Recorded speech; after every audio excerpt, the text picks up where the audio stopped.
আলহাস Abdul Chowdhury University College, BBA Honours Second Year, Subject Principle of Finance. Welcome for attending my online class by Flowers Reception. Also, who will see by YouTube and Facebook friends or students or others. Introduction of lesson, time value of money, title of lesson, mathematical and theoretical representation, represented by Vishnupada De, head of the Department of Management.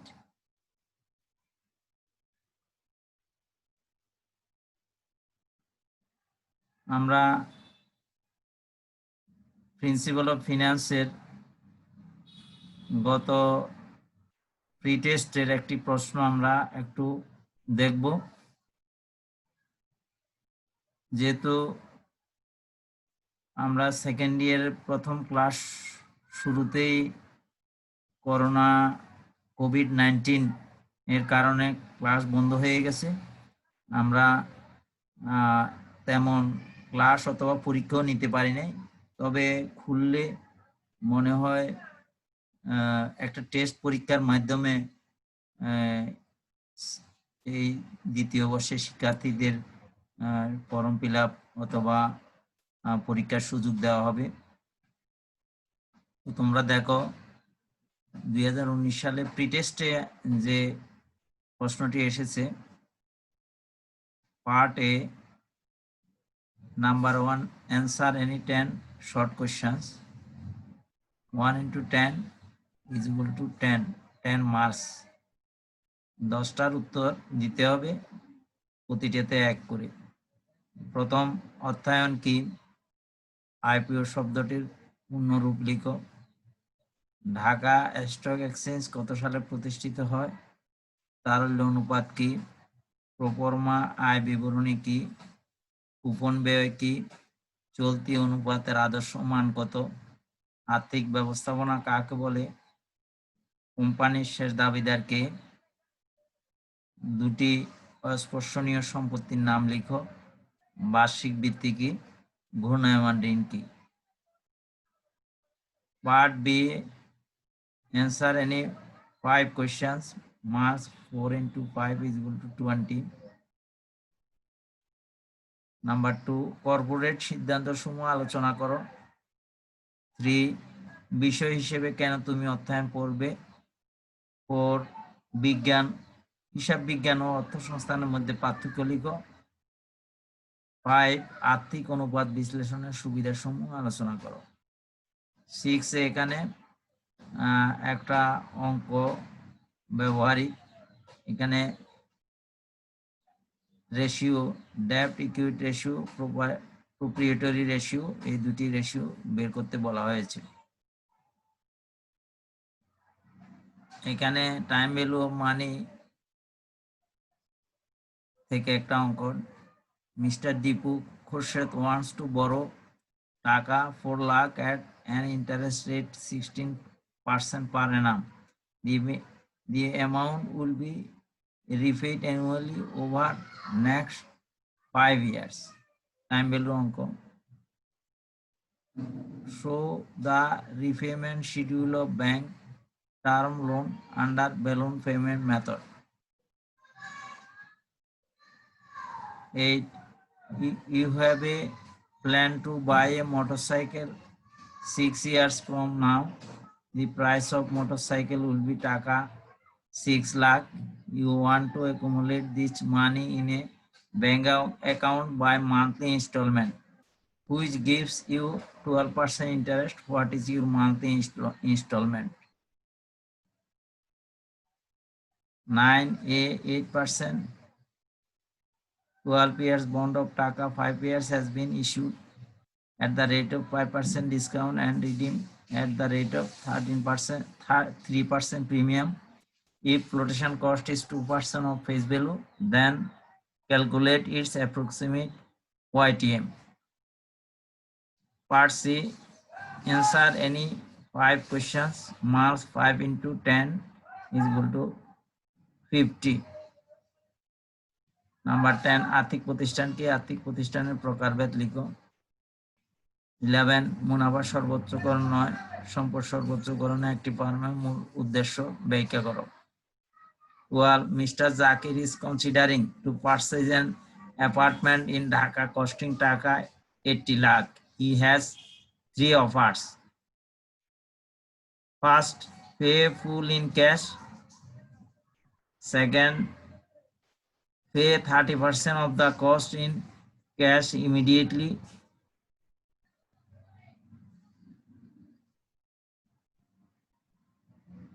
Pay Taka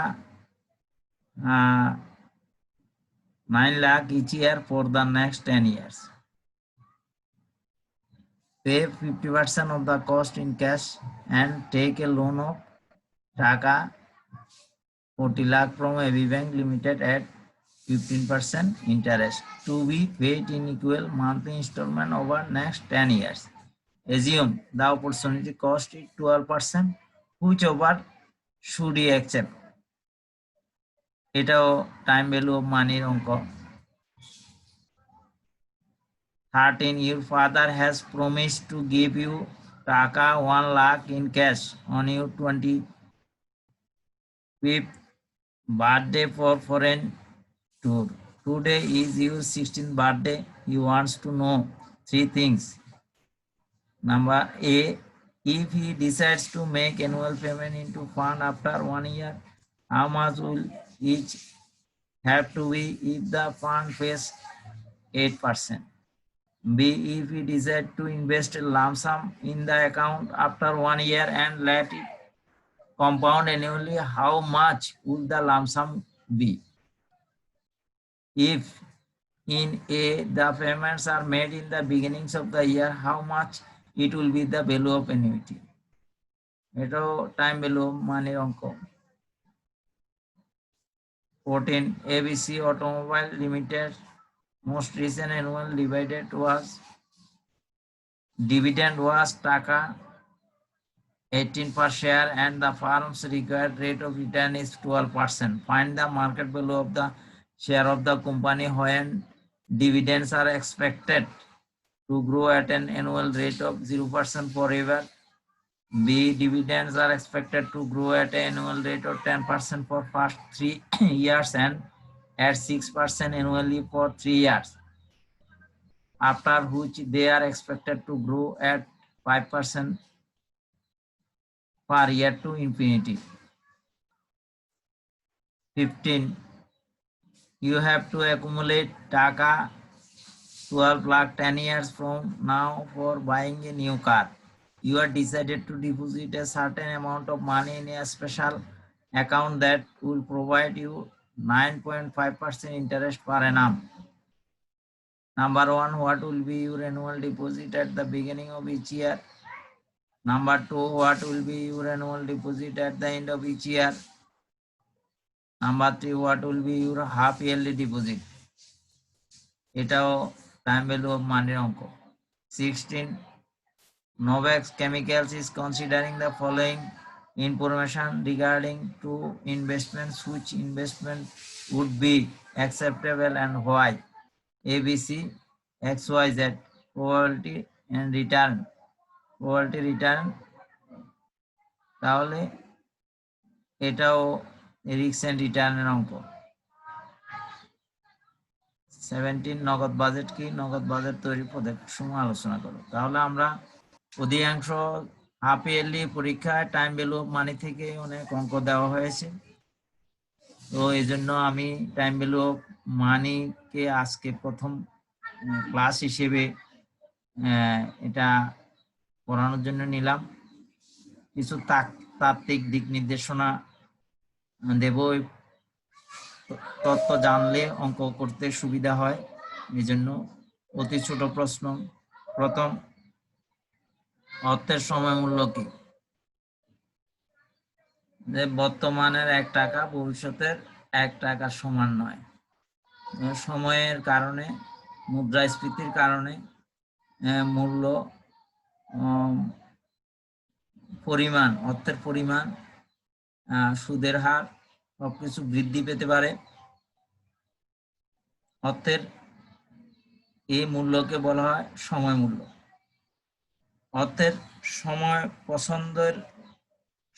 পছন্দনীয়তার তিনটি কারণ কি কি?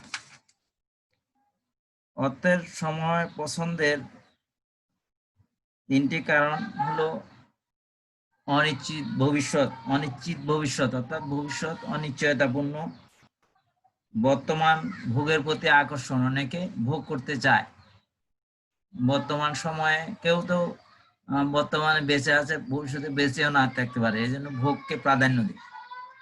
এরপরে মুদ্রাস্ফীতি, বর্তমানে 1 টাকায় যা পাওয়া যায় 1 বছর পরে 1 টাকায় তা ওই সমপরিমাণ জিনিস হোক, ওই সমমূল্যের কোনো জিনিস পাওয়া যাবে না 1 বছর পর। তাহলে সেজন্য মুদ্রাস্ফীতিকে এখানে প্রাধান্য দেওয়া হয়। তিনটি কারণ। বর্তমান মূল্য, ভবিষ্যতে কোনো নির্দিষ্ট সময় পর প্রাপ্য অর্থের বর্তমান যে মূল্য তাকে বলা হয় বর্তমান মূল্য, অথবা যার যে সম্পদ রয়েছে বর্তমানে তার বাজার দরকে বর্তমান মূল্য বলা হবে। আর ভবিষ্যতে মানুষ কিন্তু আর্থিকভাবে বিনিয়োগ করে বর্তমানের কিছু টাকা ভবিষ্যতে সে ভবিষ্যতে একটা সময় পরে এক সময়ের জন্য রেখে দেয়, এরপরে যে মূল্য তাকে যে সোর্সে সে রাখবে তাই ফেরত দেবে, সে মূল্যটা আবার তার একটা পছন্দের একটা হার বা তার লাভের হার দিয়ে বাট্টা করে যদি যে মূল্যটা এখন পাওয়া যাবে তাকে বলা হবে যে বর্তমান মূল্য। ভবিষ্যতে প্রাপ্য এককালীন অর্থের বর্তমান মূল্য নির্ণয়ের সূত্র কি? আমরা ভবিষ্যতে প্রাপ্য এককালীন অর্থের বর্তমান মূল্য নির্ণয়ের সূত্র, আমরা এখানে সূত্রগুলো এখানে যেমন 4 নম্বরে বর্তমান মূল্য মানে present value is equal to future value divided by 1 plus I over N. I হলো ইন্টারেস্ট, রেট অফ ইন্টারেস্ট, আর এন হলো সময়।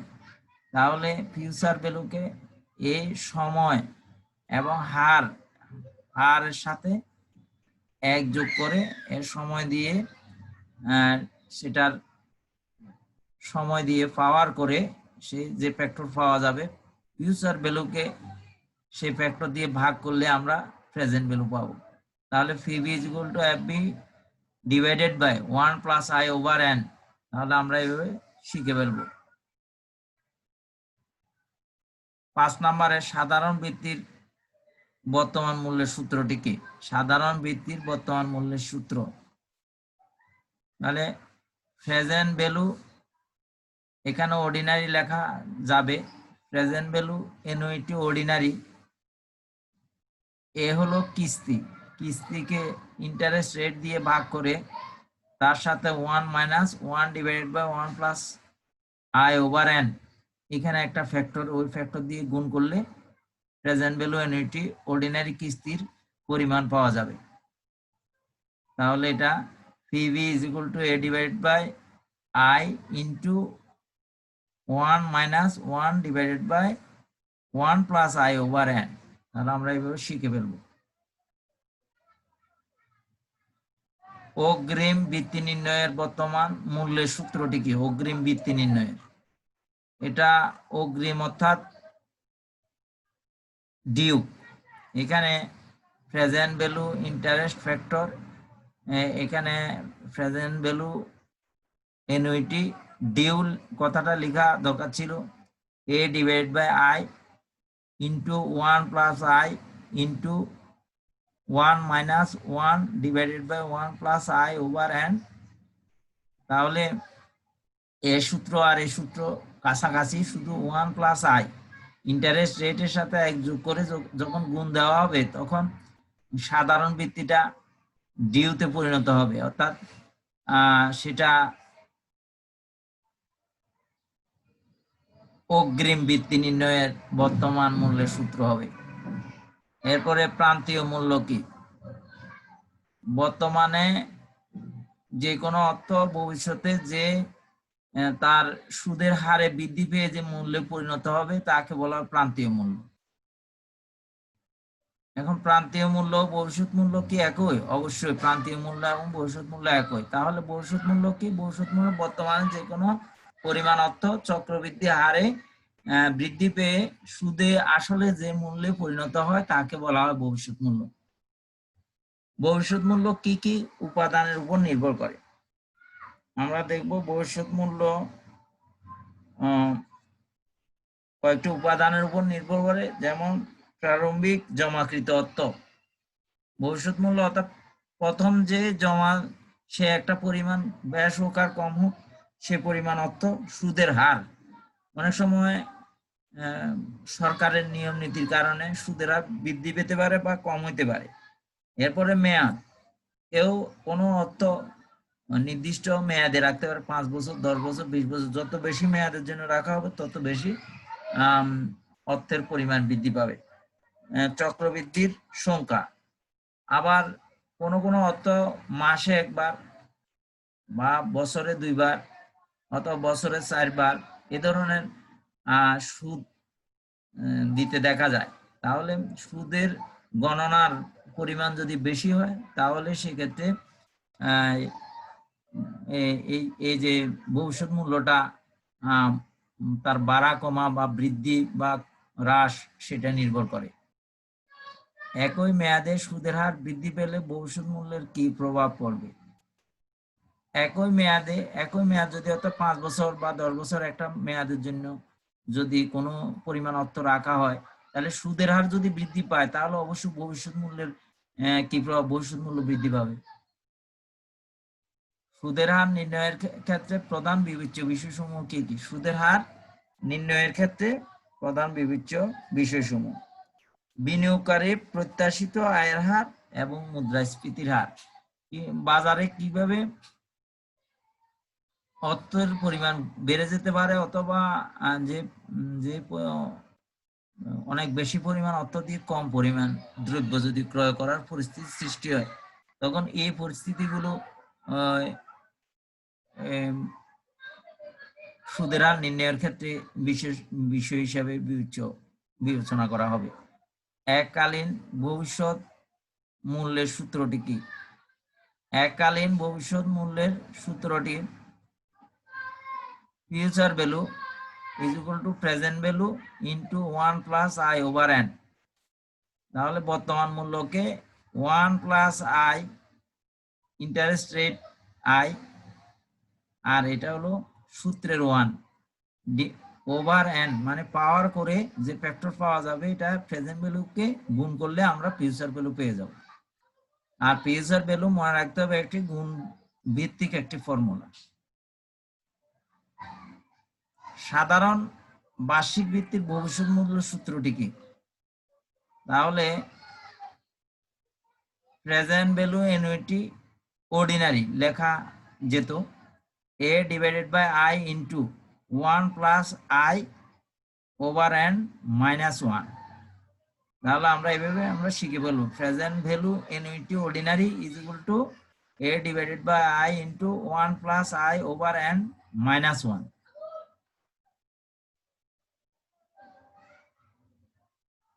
অগ্রিম ভিত্তির ক্ষেত্রে সূত্রটি কেমন হবে? তাহলে আমরা দেখছি অগ্রিম ভিত্তির প্রেজেন্ট ভ্যালু অ্যানুইটি ডিউ লেখা যাবে a divided by i into a, এখানে 1 প্লাস i হবে,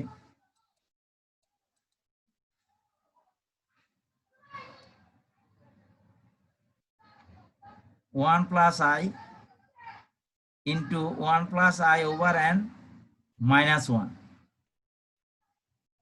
তাহলে আমরা আগের সূত্র অর্থাৎ 13 নম্বর আর 14 নম্বরের সূত্রের মধ্যে কাছাকাছি এখানে যে ফ্যাক্টরটা রয়েছে এর সাথে 1 প্লাস i অর্থাৎ 1 হলো সূত্রের আর ইন্টারেস্ট রেট যোগ হয়ে যদি গুণ দেওয়া হয় তাহলে আমরা ফিউচার ভ্যালু অ্যানুইটির মূল্যটি আমরা পেয়ে যাব।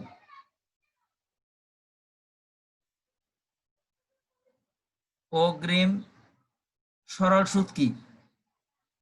যখন কোনো পরিমাণ অর্থের মূল অর্থের উপর সুদ গণনা হয় এবং সবসময় আসলের উপর সুদ গণনা করা হয় তখন তাকে বলা হয় সরল সুদ।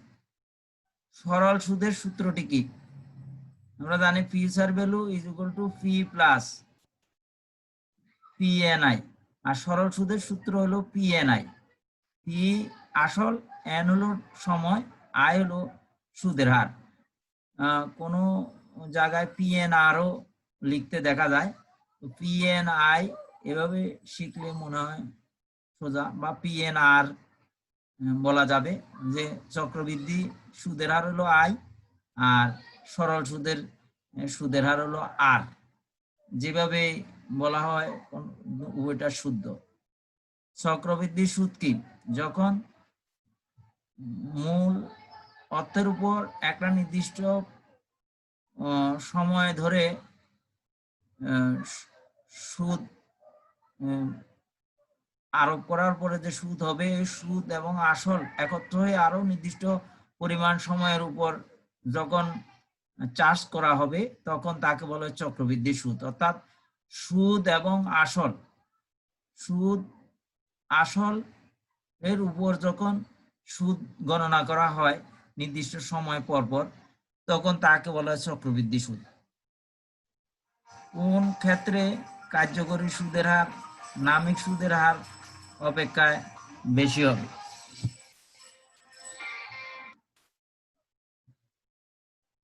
কোন ক্ষেত্রে কার্যকরী সুদের হার নামিক সুদের হার অপেক্ষা বেশি হয়? যে ক্ষেত্রে বছরে কয়েকবার সুদ গণনা করা হয় সে ক্ষেত্রে কার্যকরী সুদ নামিক সুদ অপেক্ষা বেশি হয়। ইআইআর এর পূর্ণরূপ কি? ইআইআর অর্থ হলো ইফেক্টিভ ইন্টারেস্ট রেট। ইআইআর এর সূত্রটি লিখো। ইআইআর এর সূত্র ইজ ইকুয়াল টু, এই সূত্রটা হলো EIR is equal to 1 plus i divided by m over m minus 1। খেয়াল রাখতে হবে যে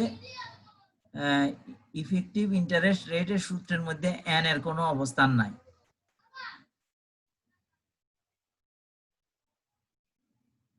সময় রেখা কি? যে রেখার মাধ্যমে অতীত এবং ভবিষ্যতের যে কোনো অর্থের পরিমাণ একটা নির্দিষ্ট সময় অন্তর অন্তর কি পরিমাণ বাড়া বা কমা নির্দেশিত হয় সেই রেখাকে বলা হয় সময় রেখা। মুদ্রাস্ফীতি কি? যদি বাজারে অর্থের যোগান বৃদ্ধি পায় এবং দ্রব্যমূল্য অনেক অর্থ দিয়েও দ্রব্য পাওয়া যায় না, তাহলে সেই অবস্থাকে বলা হয় মুদ্রাস্ফীতি। দৈনিক চক্রবৃদ্ধিকরণ কি? যদি প্রতিদিন মূল টাকার উপর সুদের হার বৃদ্ধির গণনা করা হয় তখন তাকে বলে দৈনিক চক্রবৃদ্ধিকরণ। অর্ধবার্ষিকী চক্রবৃদ্ধি কি? যখন বছরে 2 বার সুদ গণনা করা হয় তখন তাকে বলা হয় অর্ধবার্ষিকী চক্রবৃদ্ধি। বৃত্তি কি? বর্তমান অথবা ভবিষ্যতের যে কোনো অর্থ একটি নির্দিষ্ট সময় অন্তর সমপরিমাণ হিসেবে পাওয়া দেওয়া হয় তখন তাকে বলা হয় বৃত্তি। বৃত্তি কয় প্রকার? বৃত্তি 5 প্রকার, যেমন সাধারণ বৃত্তি, অগ্রিম বৃত্তি, চিরস্থায়ী বৃত্তি, শর্তযুক্ত বৃত্তি, বিলম্বিত বৃত্তি। বিলম্বিত বৃত্তি কি? যে বৃত্তি একটি নির্দিষ্ট সময় পর প্রদান করা হয়, অর্থাৎ এখন থেকে বৃত্তি শুরু না হয়ে কয়েক বছর পর থেকে ভবিষ্যতের নির্দিষ্ট সময় পর্যন্ত কিস্তি প্রাপ্য বা প্রদেয় হলে সেটাই বিলম্বিত বার্ষিক বৃত্তি। ক্রমবর্ধমান বার্ষিক বৃত্তি কি? যেসব ক্ষেত্রে বার্ষিক বৃত্তির পরিমাণ নির্দিষ্ট হারে ক্রমান্বয়ে বৃদ্ধি পায় তাকে ক্রমবর্ধমান বার্ষিক বৃত্তি বলা হয়।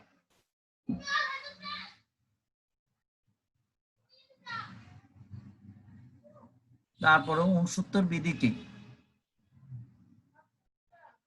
69 বিধি হলো একটা যে হারে অথবা যে হারে বা যে সময়ে একটা নির্দিষ্ট পরিমাণ অর্থ দ্বিগুণত্বে পরিণত হয় তাকে বলা হয়, যে যে বিধির মাধ্যমে এটা গণনা করা হয় সেই বিধিটা হলো 69 বিধি। তো 69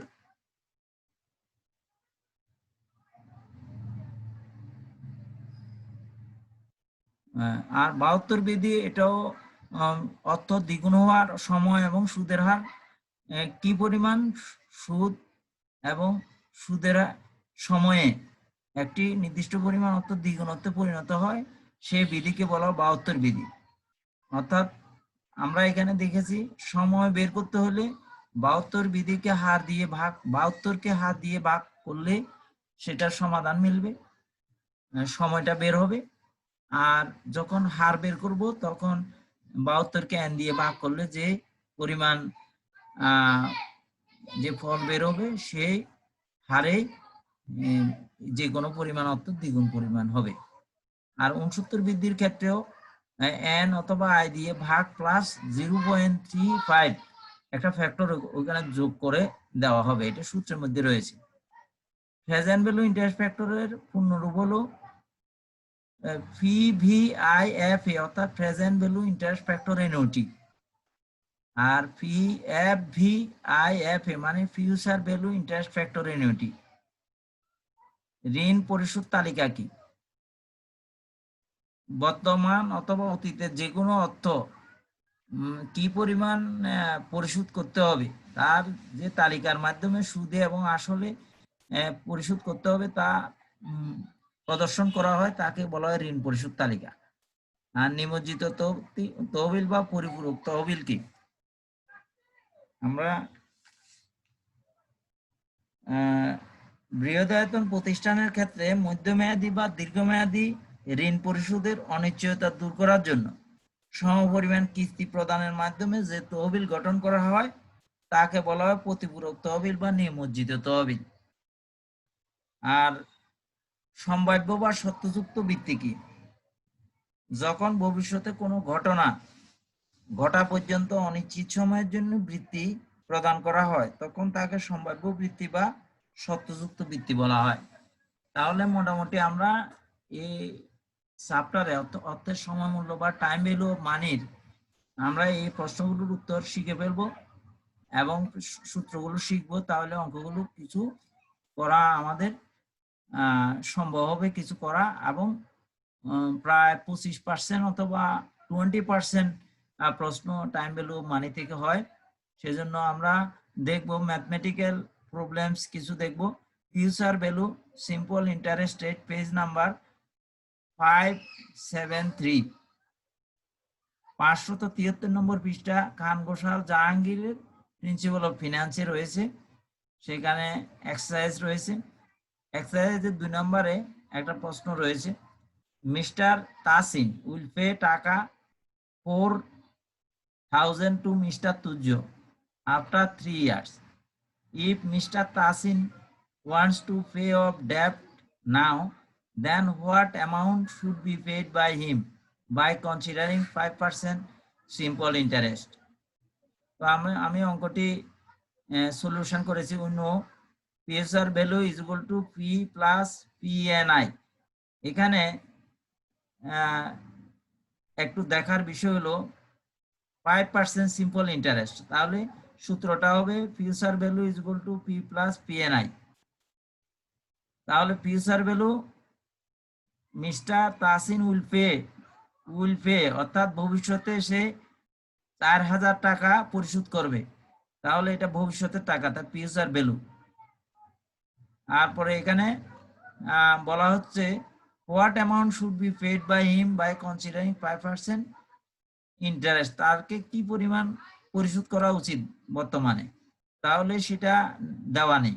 পি প্লাস পি ইন্টু এখানে ইয়ার রয়েছে 3 ইয়ার্স, তাহলে 3 প্লাস 5% ইন্টারেস্ট 0.05, তাহলে আমরা গুণ দিলে আমরা পাবো 0.15 পি প্লাস পি, তাহলে পি মানে 1 পি আর এখানে 0.15p, তাহলে যোগ করলে 1.15p। এখন আমরা দিক পরিবর্তন করব, এটা এদিকে আনবো আর এটা এদিকে নিয়ে যাব, তাহলে সেখানে 1.15p is equal to 4000 p, তাহলে 4000 ডিভাইডেড বাই 1.15, আমরা এখানে 1.15 ইন্টু পি, তাহলে এদিকে গুণ থাকলে এদিকে এই যে কোনো অংশ এদিকে আসলে এটা ভাগ হয়ে আসে, তাহলে 4000 ডিভাইডেড বাই 1.15, তাহলে P is equal two 3478.26 answer. আমরা এটা সহজে পেয়ে গেলাম। এরপর আরেকটা অঙ্ক দেখব। মিস্টার ওয়াত ইনভেস্টেড টাকা 20,000 at 10% simple interest. What amount will be received? 5 years A, আর বি তে বলা হচ্ছে 8 years, সি তে বলা হচ্ছে 10 years, অর্থাৎ 5 বছর পর, 8 বছর পর এবং 10 বছর পর। তাহলে আমরা আগের সূত্রটি ব্যবহার করব। We know future value is equal to P plus PNI, P plus PNI. তাহলে পি দেওয়া আছে 20,000, ইনভেস্টেড 20,000, আর 5 ইয়ার্স, আর ইন্টারেস্টেড 10%। তাহলে আমরা শুধু এখানে 5 ইয়ার্সের জায়গাতে 8 ইয়ার্স আর 10 ইয়ার্স দিলে আমাদের অঙ্কটি পুরো সমাধান হয়ে যাবে। এখানে 20,000 ইন্টু 5 ইন্টু 0.10 গুণ করলে পাবো 10,000, অর্থাৎ 30,000, এটা হলো ফিউচার ভ্যালু।